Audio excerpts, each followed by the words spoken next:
Coming at you live from the room with the ivy wallpaper, it's Margaret Mary. Hey guys, what's up? Just warning you, I'm kind of getting the feeling this might be a chatty video.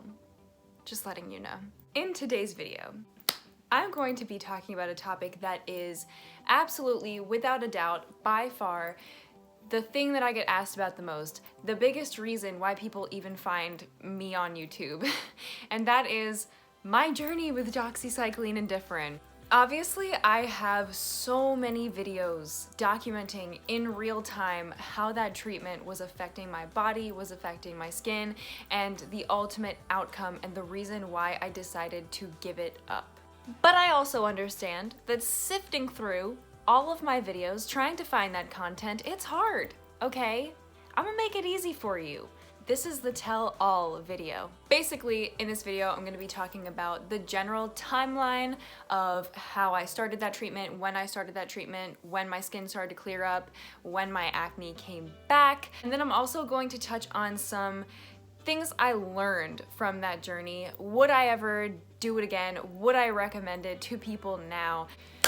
All right, fall of 2017. My skin was looking like this. I had been struggling with acne for about 1 year at that point. It was mild to moderate acne. I had tried the African black soap, I had tried the probiotics, I had tried the low sugar diet, I had tried the vegan diet.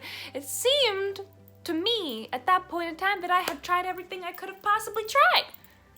And my skin was still pimply, very pimply. So I confided in my sister, my oldest sister, who also had acne, that I was struggling with this and that it was really harming my self-esteem. She recommended to me something her dermatologist had prescribed to her that had just become over the counter. Drumroll please. That was Differin, adapalene Differin 0.1%. It used to be something you had to get a prescription from your dermatologist for, but that year in 2017, or maybe like 2016, just recently around that time, it had to become approved to be an over-the-counter retinoid product. So my little self went on Amazon and I purchased my very first tube of adapalene Differin 0.1%, but I was way too scared to use it. I think I owned it for about 3 or 4 weeks before I ever even let it touch my skin, because I went on YouTube. I saw the videos of people breaking out before their skin began to clear up. I was too scared of the purge to start. So I just kind of let the tube sit there for a little while. So I used the services of a website called yoderm.com. That is essentially an online virtual dermatologist where you just send pictures of your skin condition and they'll send you a recommendation. So I did just that. I sent in pictures of my skin, and actually I kind of was the one who recommended that I use Doxycycline and Differin. I told the dermatologist, hey, I just purchased this over-the-counter adapalene, and I've heard that people usually use this with the antibiotic Doxycycline. Can I have a prescription for that antibiotic? And the dermatologist was like, yep, sure. Here's a face wash that I also recommend that you use while you're on this treatment. I had no clue at that point what I was about to go through. If you guys have been around for a while, you know that Differin made me break out a lot. My purge was very severe. I had a lot of clogged comedones going into my treatment, and they all had to come out. And it was like my skin exploded far beyond any type of acne I had ever experienced, that I ever anticipated. In regards to like physical things, when I first started using it, my skin was extremely red, it was extremely dry, really flaky, just super tight and irritated. I remember I felt like nothing that I owned was moisturizing enough to make my skin feel good again. If you just go back and you watch those videos of my first like month on Doxycycline, it was bad. It was bad. I was also using it in conjunction with, what is that called? There was some, it's like a benzoyl peroxide mixed with a topical antibiotic. If I can find it, I'm gonna put it here, but I was using that in conjunction with the adapalene. So I was using both of them every night because I had like some sample packs that I had gotten from my dermatologist. After those samples of that ran out, I was using Differin with 10% benzoyl peroxide gel by the brand Zapsit. So I always was using adapalene with a benzoyl peroxide product as well. That was my topical treatment, and my oral treatment was 200 milligrams of doxycycline every single day. So I would take one pill in the morning and one pill at night. At first, I didn't even notice anything. Like, I remember feeling like, like all these other people on the internet said that it hurt their stomach and made their digestion weird, and I'm not experiencing that. I think like the first week I didn't really experience much at all. Ending my first month and going into my second month, I was going to visit my boyfriend, and I had to wake up very early for a flight. So I had to take my antibiotic pill without breakfast because I absolutely didn't have time to eat breakfast, and I just wanted to quickly take this pill and head out the door. And so I took the pill, and within 30 minutes, I threw it back up. And that was the first of many mornings of feeling extremely nauseous, super sensitive stomach, to the point where I felt like I couldn't eat until like 3 p.m. because my stomach was just too sensitive, and a few times throwing up.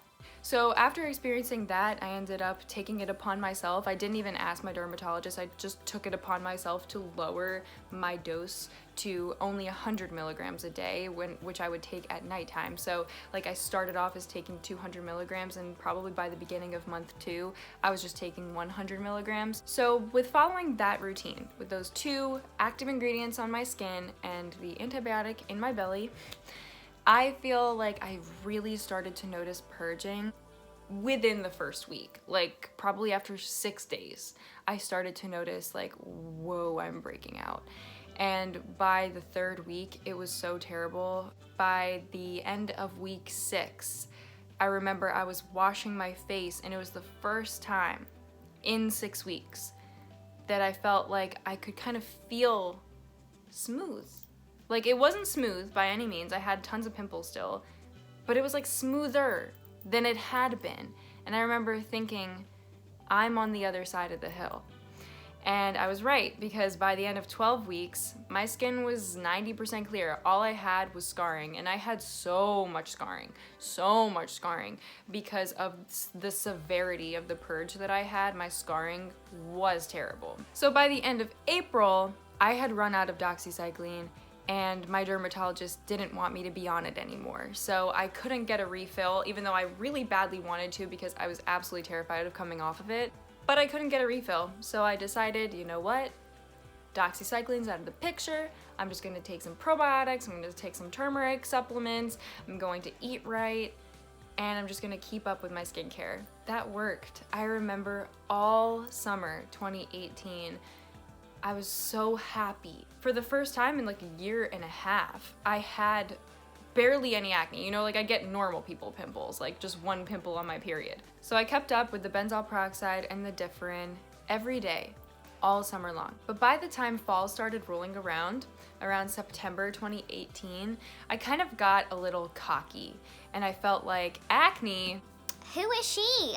I don't deal with that anymore. That's not part of my life. I don't get pimples. I felt like maybe I didn't need to be treating acne. I didn't have any more. And I actually stopped using benzoyl peroxide because I thought I didn't need it. And I felt like it was just making my skin kind of irritated and dry and red. So I stopped using it, and slowly but surely, more comedones, more pimples around my period, more pimples in general. And I kind of started to freak out a little bit, and I didn't understand that I had thrown out the routine that was keeping me clear. So my acne started to come back, and I didn't put 2 and 2 together that maybe benzoyl peroxide really was helping keeping my acne away. And so I was like, why is this happening? I still use Differin every day. Differin must not work for me anymore. I decided to freak out. And I went on Curology, which I'm sure a lot of you remember, and I asked my Curology provider if I could continue using the adapalene Differin in conjunction with my Curology super bottle. They said yes. So for the entirety of me being a Curology user, I also still was using adapalene. I never wavered in my adapalene usage for this whole time, December 2017 to like January 2019, I was using Differin. And when I was on Curology, I also got re-prescribed Doxycycline because I thought it would help me again. I was like, well, it helped me the first time, like it's gonna clear me up again just like that, and this whole weird thing with my acne coming back is gonna be in the past. No. Doxycycline did not do anything for me the second time around. All it did was give me really bad headaches and stomach aches and nausea. My skin was terrible. I feel like actually when I started taking Doxycycline, like my acne started getting even worse the second time around, the second course of Doxycycline. Plus using Curology, I feel like just made my skin a lot worse as well. And I followed that routine until February 2019 when I started using Luminosity, and here we are today. Now I'm going to talk about some lessons that I learned along the way. Number one, I don't think those antibiotics were ever necessary. I don't think that they are the reason my skin ever got clear.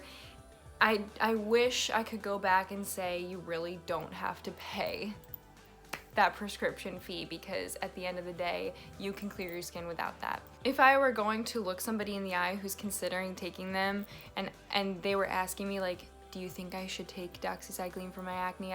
I'd say no. The second lesson that I learned is that benzoyl peroxide and Differin, they actually make a pretty good combo. I truly believe that that combination was the reason my skin cleared up. I think that benzoyl peroxide played a huge role in my acne clearing. I still think that to this day because I use benzoyl peroxide to this day and it keeps my skin clear. I think that the benzoyl peroxide was such a huge factor in why my skin had cleared up that when I took it out of my routine, that truly was like the Jenga block that was pulled out and everything fell to crap. When I look back retrospectively, I truly think that that was that pivotal moment when my acne started coming back, was when I took benzoyl peroxide out of my routine. I don't think the Differin worked well enough to keep my skin clear on its own, obviously, because I did that and my acne started coming back, but I think the two of them paired together work well. The third lesson that I learned is that if I could go back and tell myself anything, it would be, if it's not broke, don't fix it. If you're following a skincare routine that your skin clearly likes, it's responding well to, your acne is under control, there is no need in the world to change that routine. All you are doing is risking the quality of your skin. When I changed up my routine, I was bored. I was tired of using the same products all the time. So a huge piece of advice that I would give you is get over it. Get over it. If you're bored of your product routine, I would much rather be bored of my routine than have acne again. I will use Luminosity, my current routine, until my dying day, because I have no desire to test new skincare. I truly don't, because it works for me. I think you get what I'm trying to say. And the fourth lesson learned is I wish I would have done more research about the other products that were in my routine at that time. I was doing quite a bit of research on Differin because I wanted to make informative videos for my channel. I was doing quite a bit of, Dr. Dre watching. So I wish I would have done more research about the other things that were touching my face to see how they might have been affecting my skin. Because it seemed like all I really cared about was my face wash and my Differin. And I didn't really do any research about anything else, and I think that that was a naive thing to do. You might be having the best cleanser and the best active ingredients in the world to help treat your skin, but if you're putting things on your skin, putting makeup, putting lotions, putting oils on your skin that will clog your pores, you're always going to keep having clogged pores. So be more attentive to the other products that you use.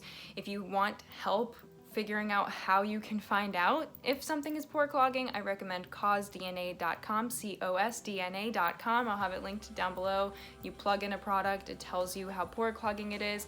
And also Luminosity has a free list of pore clogging ingredients to avoid.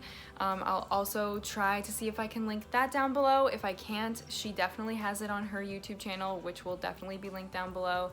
Plus, Luminosity on her Instagram posts a bunch of free recommendations for acne-safe drugstore and high-end makeup, which is really great. Free information. You do not have to buy Luminosity products to get that free information about acne-safe, esthetician-approved products that probably will not clog your pores or cause any irritation. Yeah, I've been talking for so long my throat hurts. No point in making this video any longer than it has to be. Catch you on the flip.